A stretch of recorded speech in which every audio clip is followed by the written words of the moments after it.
Assalamualaikum Bro, selamat datang kembali di Guru Gembel Channel. Apakah Lampung layak disebut sebagai provinsi Dajjal atau provinsi yang dipimpin oleh Dajjal? Ya, saya sih gak berani kayak gitu karena saya bukan warga Lampung. Tetapi ada orang Lampung yang sedang studi di Australia namanya Mamang Bima menyebut bahwa Lampung itu Dajjal dengan alasan bahwa pembangunan di sana benar-benar tidak benar, pendidikan di sana benar-benar tidak merata, dan ada banyak sekali masalah di sana termasuk juga suap, korupsi dan lain sebagainya. Dan karena itulah dia menyebut sebagai Dajjal. Lalu ada mamang-mamang pengacara yang namanya Pak Ginda yang melaporkan Mang Bima ini ke polisi gara-gara dianggap sebagai undang-undang UTE dan sebagainya karena menyebut Lampung sebagai Dajjal. Argumentasinya adalah argumentasi dari pengacara itu bahwa apa yang dituduhkan dan apa yang dikeluhkan oleh Pak Bima itu sebenarnya juga terjadi di daerah yang lain. Kenapa cuma Lampung yang disebut? Kalau soal korupsi kan bukan hanya Lampung. Kalau soal jalan yang rusak kan bukan hanya Lampung. Soal pendidikan yang tidak merata juga bukan hanya Lampung. Kenapa Lampung yang dijadikan sasaran gitu? Begitulah ya. Tapi saya pikir ini sampai sebatas ini saya sebenarnya kecewa dengan Pak pengacara itu. Kan biasanya pengacara itu belajar logika. Yang paling dasar dari pengacara itu biasanya belajar logika. Di sini Pak pengacara mengajukan tuntutan dan dengan argumentasi yang cacat logika gitu. Cacat logikanya itu apa? Ya yang kayak tadi itu gitu. Jadi kayak anak kecil pas dimarahin sama tetangga gitu. Kenapa kamu main di sini, main bola sampai kaca pecah? Ya kan bukan saya aja gitu. Itu kan sebenarnya cacat logika gitu. Kenapa kamu korupsi? Ya kan bukan saya aja gitu. Kenapa Lampung gini gitu? Ya kan bukan cuma Lampung aja. Nah, itu kan sebenarnya adalah logical fallacy gitu. Jangan diulang yang seperti itu karena itu memang adalah bagian dari logika yang korup. Tapi apapun itu ya kita abaikan dulu lah ya soal logika-logikaan itu. Karena apa ya? Karena memang Pak pengacaranya sendiri mengatakan bahwa dia melaporkan Pak Bima ke polisi itu bukan gara-gara kritikannya, tapi gara-gara pernyataan Dajjal. Jadi ayo kita ungkap apakah Lampung memang layak disebut Dajjal atau tidak gitu ya. Tahun 2022 Lampung dinobatkan sebagai daerah terbaik dalam penyerapan anggaran terbaik di seluruh Indonesia, mencapai 90, sekian persen gitu ya, paling tinggi dibandingkan dengan daerah-daerah yang lain. Nah, penyerapan anggaran ini dianggap sebagai efisiensi, dianggap sebagai efektivitas pemerintahan karena sudah dikucurin dana segini dalam 1 tahun atau dalam periode tertentu, kemudian langsung habis dialokasikan untuk begini dan begitu. Gitu kan berarti bagus gitu. Asumsinya sih begitu, dan ini memang sesuai dengan Undang-Undang Nomor 17 Tahun 2003 bahwa setiap anggaran yang digelontorkan itu memang kemudian harus dialokasikan dengan sebaik-baiknya, seefektif-efektifnya sampai dia semuanya habis gitu ya, atau hampir habis gitu. Dan dalam konteks ini maka Lampung meraih penghargaan karena hampir habis anggarannya. Tetapi itu sebenarnya asumsi. Yang fakta yang sebenarnya adalah ya, ini baraya kita semua sudah tahu lah ya, ini sudah jadi rahasia umum. Anggaran habis di setiap daerah, di setiap institusi itu bukan gara-gara habis beneran dialokasikan sesuai dengan prosedurnya, tetapi habis gara-gara di akhir-akhir tahun itu biasanya PNS, birokrat, pejabat itu sibuk menghambur-hamburkan anggaran, sibuk membuang-buang uang negara. Buat apa?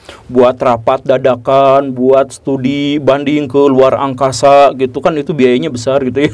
Kemudian buat bikin perlombaan-perlombaan, bikin monumen-monumen, jalan yang masih bagus pun diaspalin lagi dan sebagainya. Nah, ini sebenarnya harus diusut baraya. Pak Tito Karnavian, saya mohon jangan langsung memberi penghargaan kepada sebuah daerah yang bisa menghabiskan anggarannya, tapi langsung dicek dulu karena sebagian besar yang kita ketahui, yang masyarakat ketahui, itu anggaran itu tidak dialokasikan pada bidangnya, dan sudah pernah saya bahas di episode ini. Tetapi lebih banyak diboroskan, dihambur-hamburkan di akhir tahun. Jadi ini saya tantang untuk menjawab kepada bapak-bapak tukang pemilik hotel yang bintang 5 gitu, atau resort, atau tukang fotokopian, atau tukang restoran, atau yang semacam itu. Pasti baraya semua pernah menjadi saksi bahwa pejabat-pejabat itu di akhir tahun pasti sibuk ngadain kegiatan-kegiatan yang aneh-aneh gitu. Dan kenapa dijawab, kalau misalkan ditanya kenapa mereka seperti itu, mereka akan menjawab bahwa ini untuk menghabiskan anggaran. Nah, jadi realitas yang sesungguhnya itu adalah PNS, pejabat, birokrat, tidak semuanya, tapi banyak yang seperti ini. Mereka itu bermalas-malasan ketika mendapatkan anggaran yang besar dari pemerintah pusat misalkan, atau dialokasikan sekian. Mereka tuh santuy-santuy, nggak kerja, nggak apa, biasa-biasa aja. Nah, karena si anggaran itu masih ngedablek segitu gede, dan waktu berjalan terus, pas akhir tahun baru mereka habiskan itu. Untuk apa aja? Untuk yang nggak jelas juga, pokoknya untuk bisa dianggarkan seperti itu. Nah, inilah sebabnya ada sebuah perbedaan yang sangat besar. Di satu sisi Lampung meraih penghargaan sebagai wilayah yang alokasi anggaran, yang serapan anggarannya itu habis dan terbaik se-Indonesia di satu sisi, tetapi di sisi lain infrastruktur buruk sekali. Kan begitu. Karena apa? Karena si anggaran yang besar itu hanya dilaporkan secara administratif, yang aslinya itu tidak disetorkan sesuai wilayah yang semestinya gitu.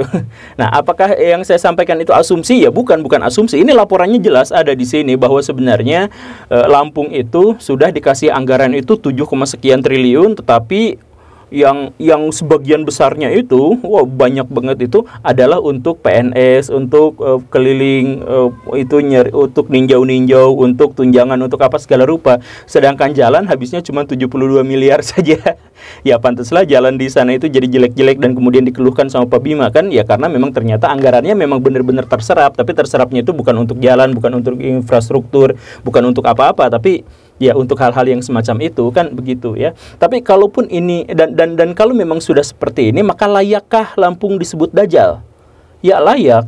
Kenapa seperti itu? Karena memang dalam KBBI, Kamus Besar Bahasa Indonesia, Dajjal itu artinya, di antara sekian banyak arti, itu artinya itu adalah orang yang berperilaku buruk, orang yang suka menipu, orang yang suka berdusta. Nah, kalau ada sebuah pemerintahan atau birokrat atau PNS atau yang semacam itu dikasih anggaran besar, kemudian dia leha-leha dan pas akhirnya baru kemudian dia memboroskan uang, nah itu kan sebenarnya sudah masuk dalam kategori dusta, masuk kategori berperilaku buruk, dan masuk kategori menipu, kan begitu. Nah, ini kan sebenarnya sama atau lebih besar kerugian negara dalam pemborosan ini, karena negara sudah mengalokasikan untuk ini, kemudian mereka tidak melakukan apa-apa, pas akhir tahun baru mereka sibuk untuk membuang-buang anggaran itu, kan sebenarnya begitu. Kalau memang begitu, maka sudah layak disebut sebagai Dajjal gitu, layak ya. Tapi kan nggak seperti itu, karena memang itu sekedar asumsi gitu ya. Ya kalaupun itu misalkan dianggap asumsi, kalau masih dianggap asumsi ya, saya mohon maaf kalau masih dianggap asumsi, jangan disomasi. Tapi kalau misalkan itu dianggap sebagai asumsi, maka lihat berita yang dimaksud ini. Jadi ceritanya gini. Di Lampung itu, di Bandar Lampungnya ya, yang di ibu kota provinsinya itu, di Bandar Lampung itu ada warga yang berswadaya bikin jalan atau memperbaiki jalan karena menjelang Idul Fitri, tetapi jalan masih rusak, masih jelek, karena itu mereka swadaya bikin sendiri. Begitu kan? Nah, itu kemudian ada orang yang memposting dan mengatakan terima kasih Pak Gubernur, terima kasih Ibu Gubernur, ya pejabat-pejabat sekian karena sudah bikin jalan yang seperti ini. Nah, ini kan penipuan. Orang yang bikinnya swadaya masyarakat tapi diklaimnya sebagai hasil kerja dari pemerintah gitu. Dan pemerintahnya langsung ngeposting, ya sama-sama, bagaimanapun ini tanggung jawab kami lah, bla bla bla dan sebagainya. Ini kan sudah masuk ke dalam penipuan. Ini penipuan beneran. Jadi coba runtutan, ini penipuannya sampai double kill gitu. Penipuannya itu adalah gini, serapan anggaran Lampung adalah yang tertinggi se-Indonesia, catat satu. Kemudian yang kedua, ternyata jalan-jalan bahkan di Bandar Lampung, di ibu kotanya itu ternyata rusak. Sedemikian rusak sampai warga berswadaya untuk memperbaikinya sendiri. Begitu kan? Nah, setelah diperbaiki sama masyarakat, ternyata pemerintah memfoto itu dan mengklaim, kami yang telah membuatkan jalan itu, padahal rakyat. Jadi anggaran buat jalan turun, tetapi tidak turun-turun sampai rakyat itu bikin sendiri. Udah bikin sendiri, ternyata diklaim juga sama pemerintah. Nah, ini penipuan bukan? Kalau bukan sebuah penipuan, oke lah, mungkin itu bukan penipuan. Mungkin itu Kompasnya yang salah. Ini kan media yang mewartakannya itu adalah Kompas dan Tribun gitu ya. Mungkin wartawan Kompas dan Tribunnya yang salah. Mungkin mereka yang dajal gitu. Atau warganya itu yang ngaku-ngaku sebenarnya itu beneran milik pemerintah, tapi diklaim sama mereka. Mungkin, ya mungkin saja. Tapi kalau seandainya ternyata itu memang benar-benar warga yang memperbaiki jalan, kemudian diklaim sama pemerintah, maka itu sudah masuk dalam definisi Dajjal sesuai dengan KBBI. Jadi kalau misalkan dikomplain seperti itu, ya gak usah komplain karena komplainnya salah. Kan itu secara definisinya sudah benar seperti itu gitu. Makanya yang paling penting itu tolong pejabat-pejabat apa gitu ya. Kalau misalkan tidak mau diguncingkan, tidak mau difitnah, ya jangan ngaku dirinya sebagai dajjal. Jangan berbuat sesuatu yang berhubungan dengan dajjal kalau nggak mau disebut dajjal gitu. Tapi ya apa boleh buat, kan saya bukan warga Lampung ya, silakan aja ribut sendiri. Soalnya saya juga warga Bandung. Nah, sekarang warga Bandung juga itu pemimpinnya kena korupsi. Tapi setidaknya lah Bandung sekarang itu sudah berhasil membuktikan kepada masyarakat di seluruh dunia bahwa Bandung itu adalah wilayah yang mandiri, bahkan tanpa pemerintahan pun bisa berjalan. Iya, Pak Wali Kota yang itunya meninggal dunia, yang berikutnya penggantinya kemudian masuk KPK, tapi Bandung masih jalan aja, berarti kan Bandung itu sudah autopilot gitu ya. Atau ada kemungkinan bahwa sebenarnya bahkan kita tanpa pejabat pun bisa aja hidup jalan baik-baik saja gitu ya. Oke, berarti itu saja ya, terima kasih karena sudah menyimak, saya Guru Gembul, Assalamualaikum warahmatullahi wabarakatuh.